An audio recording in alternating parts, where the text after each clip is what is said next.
जीवन में तू ना वो जीवन नहीं। गिनती का पुस्तक 11 अध्याय का 4 वचन।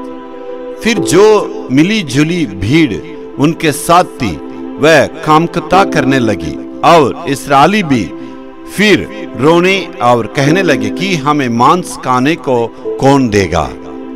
यहाँ इस्राएलियों को देखिए, वे कुड़कुड़ा रहे हैं और बहुत ही निराश हो गए हैं। इनको कुड़कुड़ाने का कारण के पीछे भूमिका को आपको देखना पड़ेगा। ये मिस्र देश से जब आए, वहां से निकले, वो जंगल में होके उन्हें निकलना पड़ता था। वहां जंगल में होके उन्हें जाकर आना है, इसलिए चलते चलते बहुत थकान हो गया, बहुत निराश हो गए। उस निराश के चलते बहुत कुड़कुड़ा रहे, क्योंकि उस रेगिस्तान में उनके लिए इतना डर था, वो कांपने के जैसे परिस्थिति था, इसलिए वो डरते थे, इसलिए वो निराश होकर कुड़कुड़ा रहे हैं।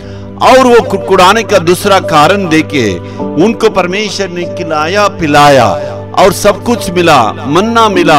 मन्ना तो खाते खाते उनका मन उब गया। वो कहते हैं अभी मांस हमारे लिए कौन देंगे, खाने के लिए हमें मांस चाहिए, वो कौन देंगे। तो उनके पास अभी कुड़कुड़ाने का दूसरा कारण हो गया है।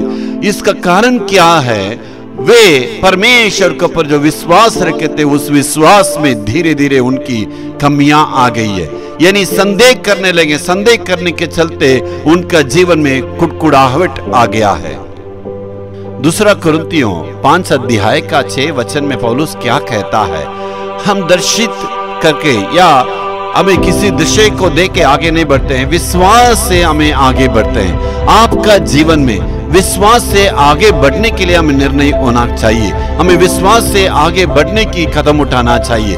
शायद आपका जीवन में दुख या तकलीफ, निंदा, अपमान या कुछ भी आए, नंगेपन या तकलीफ, जीवन में निराश कुछ भी आने से प्रभु यीशु मसीह के ऊपर जो विश्वास है वो हमें कभी भी नहीं हटना चाहिए। हमें कभी भी हमारा जीवन में हृदय में संदेह नहीं करना चाहिए, क्योंकि जो बुलाने वाला वो पवित्र है, वो आखिरी तक हमें अगुवाई करेगा, किसी भी परिस्थिति में हमें नहीं छोड़ेगा। किसी भी परिस्थिति में परमेश्वर हमारा साथ हमेशा रहेगा। इसलिए हमें उस विश्वास से आगे बढ़ना चाहिए। Hallelujah, hallelujah.